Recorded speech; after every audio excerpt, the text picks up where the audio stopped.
The vacuum of space held no sound, but the tension was deafening. The Zorn Collective's primary observation vessel, a crystalline marvel of engineering that gleamed like a frozen teardrop against the starry backdrop, hung motionless above the decimated colony world. Its sensor arrays pulsed with millions of data points, each beam probing the planetary surface with clinical precision. Commander Vexkar of the Zorn Research Division leaned forward, multiple tendrils of sensory appendages twitching with anticipation. Their species had encountered countless civilizations, mapped thousands of planetary catastrophes, and prided themselves on their ability to categorize and understand complex social structures. But the human survivors below were proving to be an enigma that defied their most sophisticated analytical models. The initial reports had been straightforward enough: a deep space colonization attempt, a catastrophic environmental collapse, the kind of planetary disaster that would typically result in total societal breakdown. Yet something extraordinary was happening on the planet's surface. At the center of this inexplicable phenomenon stood a human female, not a military commander, not a political leader, just a medical professional whose influence seemed to radiate outward like waves of invisible energy. The Zorn observers had spent solar cycles studying human communication patterns, believing they had deciphered the intricate hierarchies of human social structures. Now, those carefully constructed theories crumbled like ancient dust. Magnify Sector 7 Delta, Commander Vexkar commanded, their voice a melodic series of clicks and harmonics. The holographic display shifted, revealing a closer view of the human settlement. What should have been a scene of chaos was instead a carefully choreographed dance of survival. People moved with purpose, their actions synchronized without a single visible command structure. A group of individuals with varied attire and apparent backgrounds worked together to reinforce a partially collapsed shelter. An older individual with a technical background guided younger workers, not through aggressive instructions, but through patient demonstration. At the center of this collaborative effort stood the woman the human survivors simply called Doc. She wore a medical jacket that had seen better days, patched and worn from weeks of continuous use. Her movements were deliberate but never authoritative in the way the Zorn understood leadership. Analyze communication patterns. Vexkar instructed the ship's linguistic AI. The results were perplexing. No hierarchical communication markers, no dominant speech patterns. Instead, a complex web of interactions where information and support flowed in multiple directions. The medical professional didn't issue orders. She asked questions. She listened. She connected people with skills that could solve specific challenges. A young engineer approached her with a damaged communication device. Instead of taking it from him, she asked about its function. Her questions prompted the engineer to explain the device's intricacies, and soon other survivors were contributing ideas. Within moments, a makeshift repair solution emerged, not from a single brilliant mind, but from collective problem-solving. The Zorn observation team had seen collaborative efforts before, but always within strictly defined parameters. This was different. This was organic, fluid, adaptive. Preliminary assessment, announced the ship's primary analyst, suggests a non-hierarchical leadership model that defies our current understanding of social organization. Commander Vexkar's sensory tendrils coiled in contemplation. The human survivors should have been falling apart. By all standard models of crisis management, they should have devolved into competing factions, fighting over limited resources. Instead, they were transforming challenges into opportunities. A group of children moved through the settlement, not cowering in fear, but actively participating. One carried water. Another helped organize medical supplies. A third assisted an elderly survivor with mobility challenges. No one directed them. They simply saw what needed to be done and did it. The medical professional, Doc, moved through this living ecosystem of survival, not as a commander, but as a connector. A human node that seemed to understand the unspoken needs of those around her. She would pause, listen, offer a suggestion, and then step back, allowing others to implement solutions. Commander Vexcar realized they were witnessing something revolutionary. This wasn't just survival. This was a fundamentally different approach to collective action, an approach that challenged everything the Zorn believed about leadership, social structure, and the nature of organizational efficiency. Continue observation, Vexcar commanded. We must understand. But deep down, a disturbing thought emerged. What if they couldn't understand? What if this human ability to organize, to adapt, to survive, was something entirely beyond their comprehension? The radiation sensor chirped a warning that sent immediate shivers through the human settlement. Dr. Rodriguez looked up from the makeshift medical station, her eyes scanning the horizon where toxic clouds began to gather like malevolent spirits. The storm was no ordinary environmental challenge. It was a death sentence for most planetary colonies. On the Zorn observation vessel, Commander Vexcar watched with growing fascination. The standard evacuation protocol was crystal clear: preserve the strongest, minimize resource expenditure, abandon the weak. It was a strategy that had served their civilization for millennia. But the humans were about to demonstrate something entirely different. Doc didn't raise her voice. She didn't sound an alarm. Instead, she walked to the center of the settlement's main gathering area, a space cobbled together from salvaged shelter materials and innovative engineering. Her approach was almost casual, yet every survivor seemed to sense her presence. "We've got a serious problem," she began, her voice calm and matter-of-fact. She knelt and began drawing a complex diagram in the dust: radiation dispersal patterns, potential shelter configurations, survival probability matrices. This storm isn't just dangerous, it's potentially fatal for everyone. The Zorn observers noted something extraordinary. There were no panic-induced commands, no military-style directives.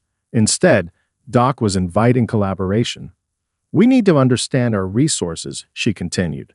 "Who here understands radiation shielding?" A hand rose.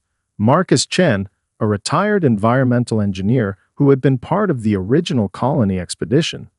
His right leg was partially prosthetic, a reminder of a previous planetary disaster. In any other system, he would have been considered expendable. "The standard shielding won't work," Marcus explained, moving closer to the diagram. "We'll need to modify our current shelter design. The radiation particulates are smaller than our initial models predicted." Another hand went up. Sarandlovu, a young military technician who had been part of the colony's initial security team. Her background in materials science suddenly became crucial. "We have some experimental composite materials from the research lab," she offered. "They were designed for deep space radiation protection, if we can retrofit them to our current shelter." Doc didn't interrupt. She didn't choose who would speak. She simply listened, her eyes moving between the speakers, occasionally asking a clarifying question that seemed to unlock additional insights. The Zorn observation team was perplexed. This wasn't a command structure. This was something else entirely, a living, breathing problem-solving organism.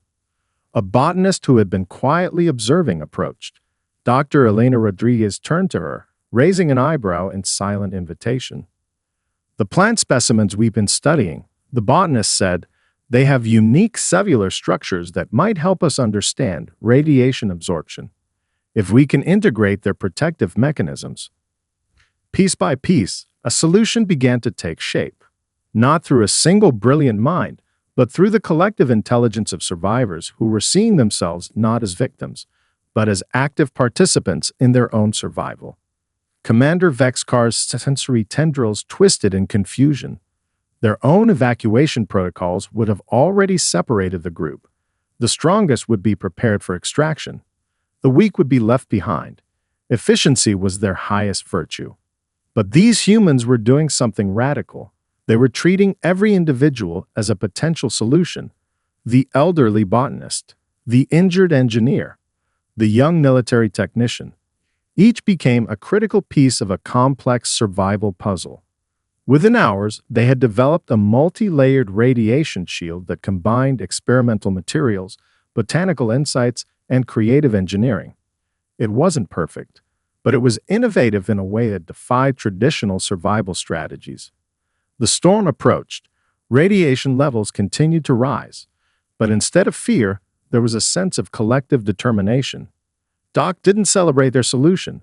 She simply nodded, her eyes reflecting a deep understanding that went beyond mere survival. This was about something more profound, the human capacity to transform challenges into opportunities. On the Zorn observation vessel, Commander Vexkar realized they were witnessing something that challenged everything they understood about collective survival. This wasn't just about saving lives. This was about something far more revolutionary. The radiation storm would be the true test. But already, the humans had shown that their greatest resource wasn't technology or physical strength. It was each other.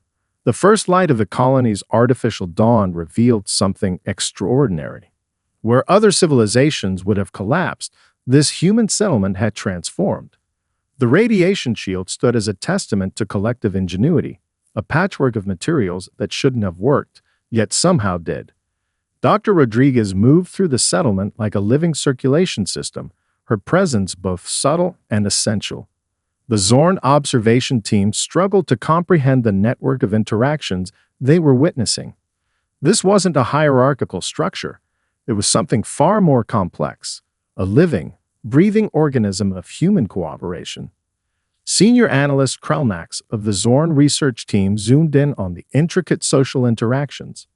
A child with a broken arm received care from a military personnel who had been preparing defensive positions moments earlier. An elderly botanist worked alongside young engineers, redesigning shelter ventilation systems with an ease that defied traditional specialization. Analyzed communication patterns, Krelnax requested their voice a melodic series of clicks and harmonic undertones. The ship's linguistic AI processed terabytes of data, its complex algorithms struggling to map the communication patterns. There were no clear command structures, no dominant communication nodes. Instead, information flowed like water, finding its path through the path of least resistance, adapting constantly. Dr. Rodriguez wasn't issuing orders. She was creating connections. A quiet conversation here. A pointed question there. A moment of shared understanding that seemed to spark entire chains of problem-solving. When a critical water filtration system began to fail, she didn't summon a repair team. Instead, she gathered those with relevant skills and experience, asking simple but profound questions. "What do we know about water filtration?" she asked. The responses came from unexpected sources: a hydroponics specialist, a former maintenance engineer, a chemist who had been part of the original colony expedition. Each brought a unique perspective. Each contributed a piece of the puzzle. The Zorn observers watched in growing amazement. Their own society was built on strict specialization. Each individual had a defined role, a specific function. Deviation was not just discouraged, it was nearly impossible. But these humans moved fluidly between roles, their individual skills becoming part of a larger, more dynamic whole. A medical supply inventory became a collaborative project. Those with mathematical skills helped track resources. Those with mechanical experience suggested storage improvements. Those with interpersonal skills ensured everyone's concerns were heard and addressed. Krelnax noticed something even more profound. The medical professional wasn't just solving immediate problems. She was teaching. Every interaction was an opportunity for knowledge transfer.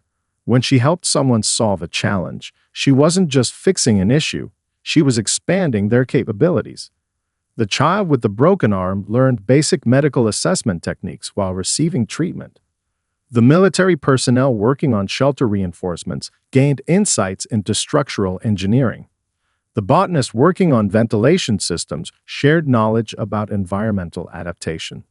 Preliminary assessment, the ship's primary analyst reported, suggests a learning network that defies our current understanding of knowledge transfer and skill development. Commander Vexkar's sensory tendrils coiled in contemplation. This was more than survival. This was evolution in real time. The humans had created something the Zorn had never encountered, a social structure that was simultaneously flexible and resilient. Individual skills were important, but the ability to connect those skills was paramount. No one was expendable. Everyone was a potential solution. As the artificial day progressed, the settlement transformed. What had begun as a desperate survival scenario became a dynamic community of problem solvers. Resources were shared. Knowledge was distributed. Challenges were met with creativity and collective intelligence. Dr. Rodriguez rarely seemed to be giving direct instructions. Her leadership was almost invisible, a subtle gravitational force that pulled individual capabilities into alignment. She would ask a question, offer an observation, create a moment of connection, and then step back, allowing collective intelligence to emerge. The Zorn observation team realized they were witnessing something revolutionary. This wasn't just a survival strategy. This was a fundamentally different approach to social organization, an approach that suggested human potential was not limited by individual capability, but exponentially expanded by collective understanding. As night fell on the colony, the settlement hummed with a quiet energy, not the energy of fear or desperation, but the energy of possibility, of hope. The communication relay tower stood as a testament to human improvisation, a bizarre amalgamation of salvaged parts that should never have worked, yet somehow hummed with life. Commander Vexcar leaned forward, multiple sensory tendrils twitching with disbelief. Dr. Rodriguez moved between clusters of survivors, her approach less about directing and more about connecting. Traditional technologies had failed. Standard survival protocols were useless, but human creativity was about to rewrite the rules of planetary survival. "We need to extend our communication range," she announced, her voice calm and inviting rather than commanding. "Who has experience with signal transmission?" Hands rose from unexpected sources. Miguel Santos, a former deep-sea communications engineer, now sporting a makeshift prosthetic arm. Helen Chen, a geological researcher with experience in remote sensing. Jack Williams, a retired radio technician who had once worked on Antarctic research stations. No single person had the complete solution, but together they began to see possibilities. "The old satellite communications array is damaged," Miguel explained, tracing a complex diagram in the dust. "But if we can repurpose the quantum signal amplifiers from the research lab." Helen interrupted, not with criticism, but with insight. "The geological scanning equipment has similar signal boosting technology. We could potentially integrate the systems." Jack leaned in, his weathered hands moving across the diagram. "I've worked with similar setups during extreme weather communications. We'll need to modify the power distribution network." Dr. Rodriguez didn't choose a leader. She didn't assign tasks. She simply facilitated the conversation, asking clarifying questions that helped the group see connections they hadn't previously imagined. The Zorn observation team watched in growing amazement. Their own technological development followed strict, linear paths. Specialists worked in isolated environments. Innovation was a carefully controlled process. But these humans were something else entirely. Within hours, a communication system emerged that defied all standard engineering principles. Quantum signal amplifiers combined with geological scanning technology. Radio transmission techniques merged with experimental power distribution networks. It was beautiful in its imperfection, a living, breathing technological solution. Senior analyst Krelnax noted something extraordinary. Each survivor brought not just their technical skills, but their entire life experience to the problem. The deep-sea engineer's understanding of signal transmission in extreme environments. The geological researcher's insights into material resilience. The radio technician's historical knowledge of communication technologies. They weren't just solving a technical problem. They were creating a new approach to technological innovation. A young engineer approached Dr. Rodriguez with a damaged power converter. Instead of taking it from her, the medical professional asked about its function. Her questions prompted a detailed explanation that soon drew in others with relevant knowledge. The power distribution network is more than just a technical challenge, Dr. Rodriguez observed. It's about understanding how we connect and support each other. The communication relay they constructed looked nothing like standard technology. It was organic, adaptive, a living system that could reconfigure itself based on environmental challenges. Where the Zorn would have designed a perfect, inflexible solution, the humans created something that could evolve. Commander Vexkar's scientific training rebelled against the apparent chaos. This wasn't engineering. This was something else. A form of collective problem-solving that seemed to defy all known technological development models. As night fell, the newly constructed communication system came to life. Signals pulsed across frequencies that should have been impossible. The relay tower stood as a monument to human creativity, part technology, part collaborative art. The Zorn observers realized they were witnessing more than just survival technology. This was a fundamentally different approach to innovation. Where their civilization saw technology as a fixed solution, these humans saw it as a living, breathing entity that could be constantly reimagined. Dr. Rodriguez watched the communication system come to life, a quiet smile playing across her features. She hadn't solved the problem. She had created an environment where the problem could solve itself. The communication relay hummed, a beacon of hope, a testament to human potential. In the vast darkness of space, something extraordinary was happening. Despair hung in the air like a thick, suffocating mist. The colony had survived the radiation storm, but the psychological toll was becoming evident. Survivors moved with heavy steps. Exhaustion etched deep lines into faces that had already seen too much hardship. Dr. Rodriguez understood something profound about human resilience that went far beyond medical treatment. Healing wasn't just about physical survival. It was about maintaining hope, about finding meaning in the most challenging circumstances. On the Zorn observation vessel, senior analyst Krelnax adjusted the psychological monitoring sensors. Their own civilization had extensive protocols for managing collective mental health, strict emotional regulation, standardized coping mechanisms, precise psychological interventions. But the humans were about to demonstrate something entirely different. Instead of implementing a top-down mental health strategy, Dr. Rodriguez began creating small gathering spaces. No formal counseling rooms, no clinical environments, just spaces where people could connect. She didn't start by talking, she listened.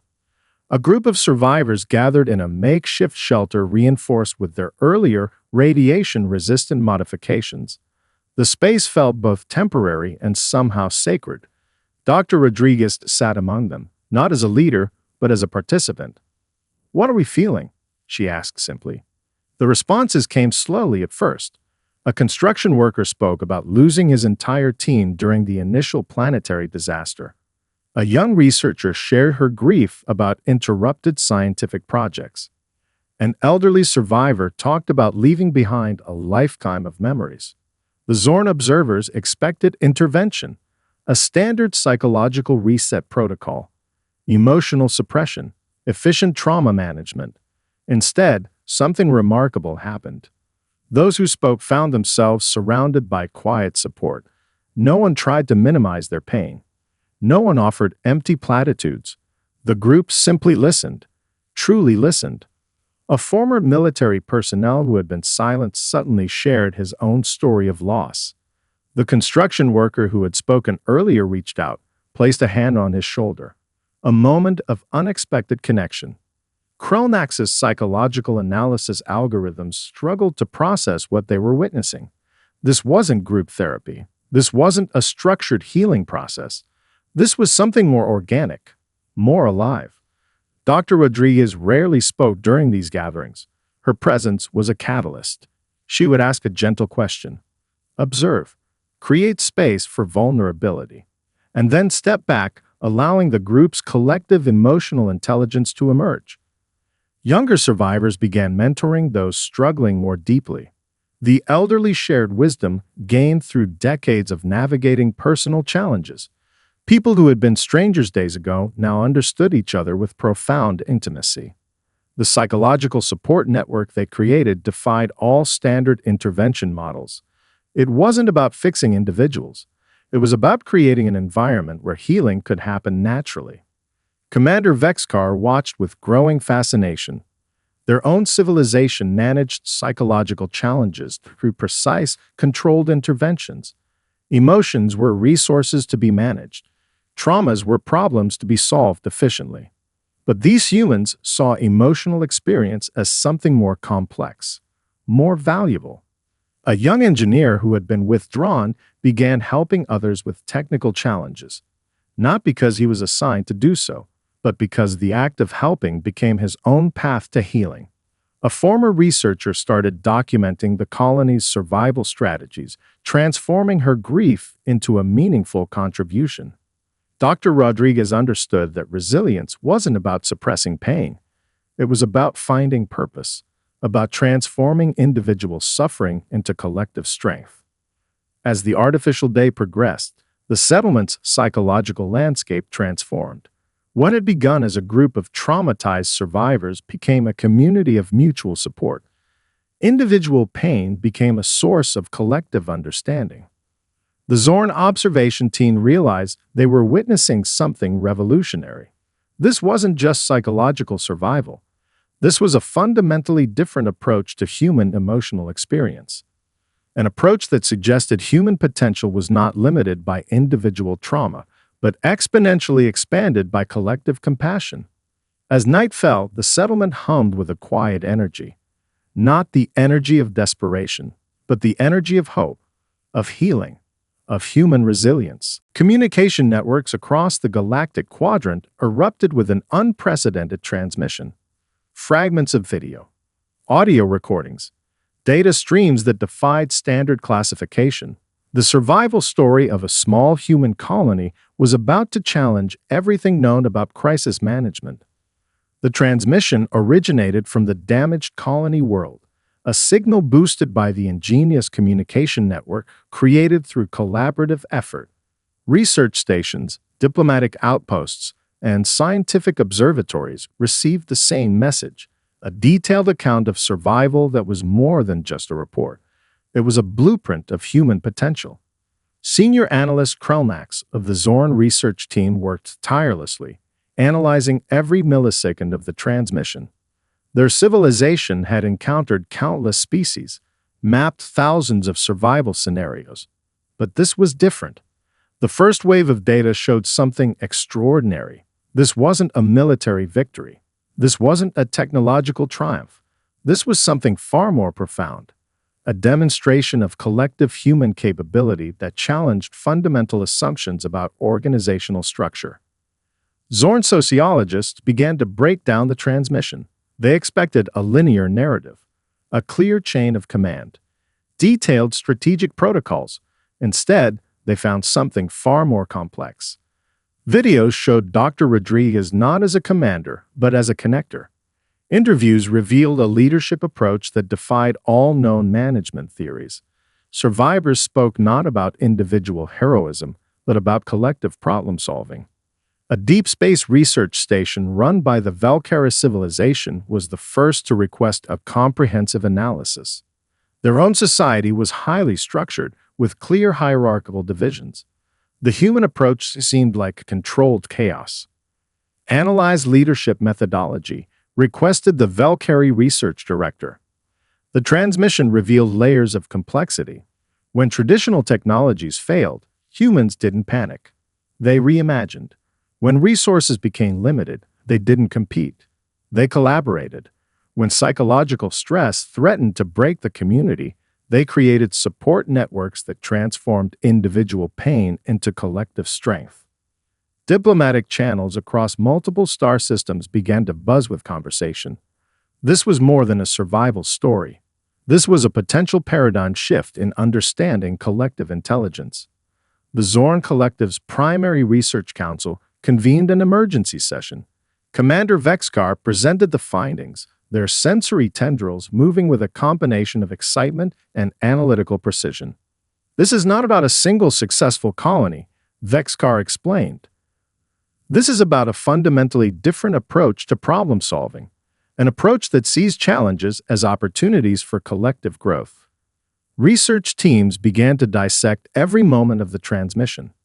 How did they create radiation-resistant shelters with limited resources? How did they maintain psychological resilience? How did they transform individual skills into collective solutions?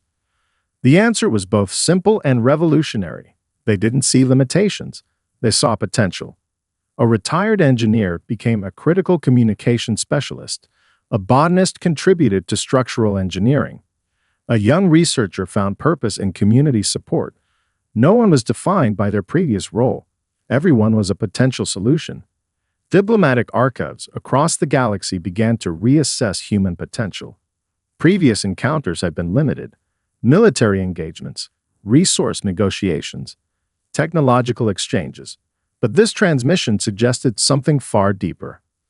The Valkyrie research director summarized it best in their official report. Humans do not solve problems. They transform them. Dr. Rodriguez, unaware of the galactic conversation her colony was generating, continued her work. She wasn't trying to create a revolution. She was simply helping her community survive, helping them find meaning, helping them connect. As the transmission continued to spread, different civilizations began to see something unprecedented.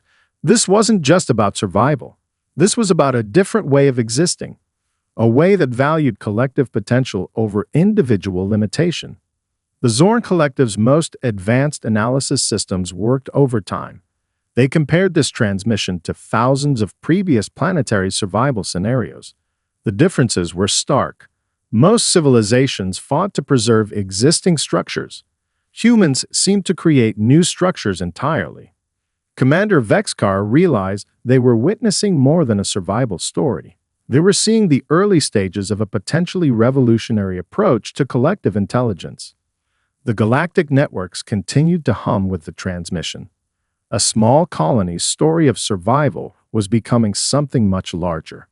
A blueprint for a different kind of future. The diplomatic vessel of the Zorn Collective hung in space like a crystalline prism, its interior a marvel of geometric precision. A delegation had been assembled for an unprecedented mission, to understand the human approach to leadership and collaboration. Dr. Rodriguez sat across from the Zorn diplomatic team, her posture relaxed yet alert. No military escorts, no formal security protocols, just a simple conversation that would challenge the foundations of an entire civilization's understanding of social organization. Senior diplomatic advisor Gentok initiated the dialogue, multiple sensory tendrils carefully arranged to convey formal neutrality.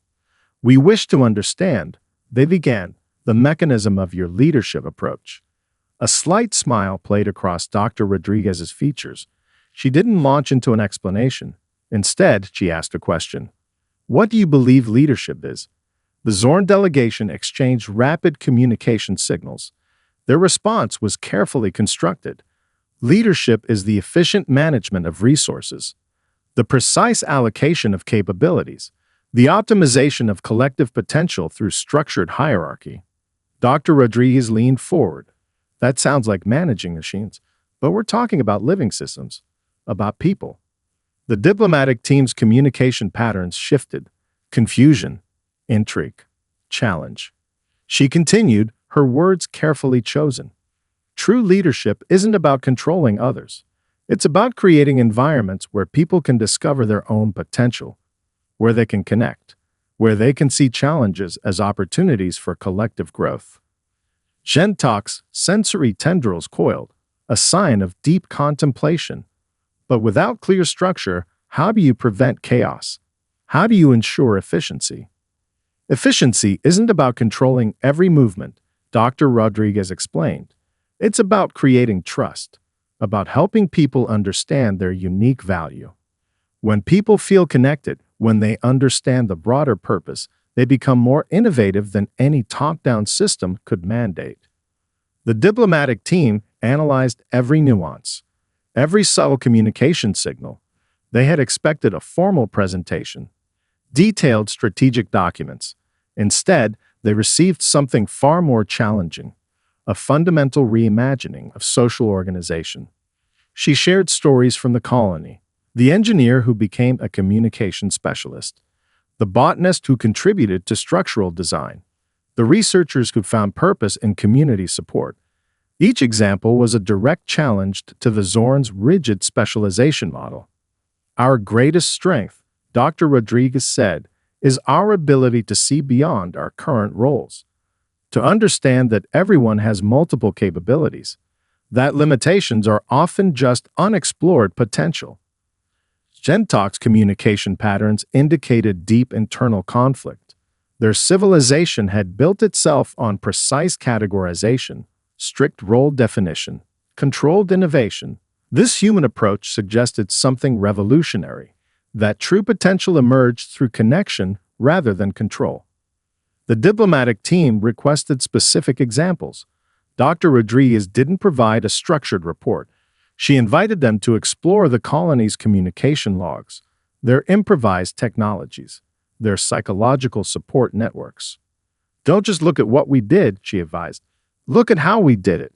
The process is more important than the outcome. Each example challenged a fundamental Zorn assumption.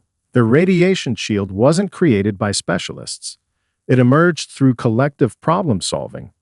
Their communication network wasn't designed by engineers. It was reimagined by people from different backgrounds. As the conversation progressed, something extraordinary happened. The Zorn diplomatic team began to see beyond their existing paradigms. They started asking different questions, not about control, but about connection, not about efficiency, but about potential. Dr. Rodriguez wasn't trying to convert them. She was simply sharing a different perspective, showing, not telling. Gentok's final question revealed the depth of their transformation. How do you measure the value of an individual in your system? Her response was simple. We don't measure individuals. We help them discover their own value. The diplomatic vessel returned to Zorn space carrying more than data. It carried a fundamental challenge to their entire societal structure. A suggestion that true potential emerged not through control, but through connection. The systemic challenge had been issued, not as a threat, but as an invitation to reimagine what was possible. The Zorn Collective's Central Governance Chamber had never witnessed such profound transformation. What began as a standard diplomatic report had become a complete reimagining of their entire social structure. Months had passed since the initial transmission from the human colony. The data continued to challenge everything the Zorn understood about organizational efficiency, leadership, and collective potential. Senior Council member Zelpar stood at the central projection platform, multiple sensory tendrils interfacing with holographic displays that showed the gradual systemic changes rippling through their civilization. It wasn't a revolution.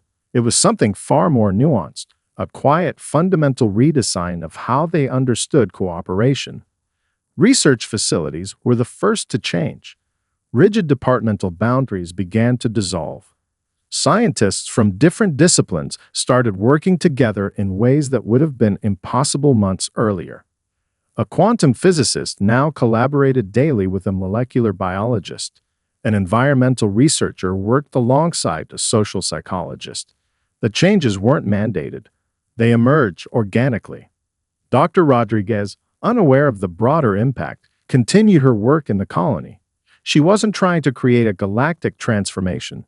She was simply helping her community survive, helping them grow, helping them connect. The Zorn's educational systems underwent the most dramatic transformation. Learning was no longer about storing information. It became about creating connections, about understanding how different knowledge systems could interact, about seeing potential beyond predetermined roles. Young Zorn learners began collaborative projects that defied traditional disciplinary boundaries. A student interested in geological research might simultaneously explore psychological impact theories. Another might combine technological design with environmental restoration strategies. Commander Vexkar, who had first observed the human colony, now led a special research initiative exploring collaborative potential. Their reports became required reading across the Zorn Collective's governance and educational systems. We are not replacing our existing structures, Vexkar explained in a landmark presentation. We are expanding them.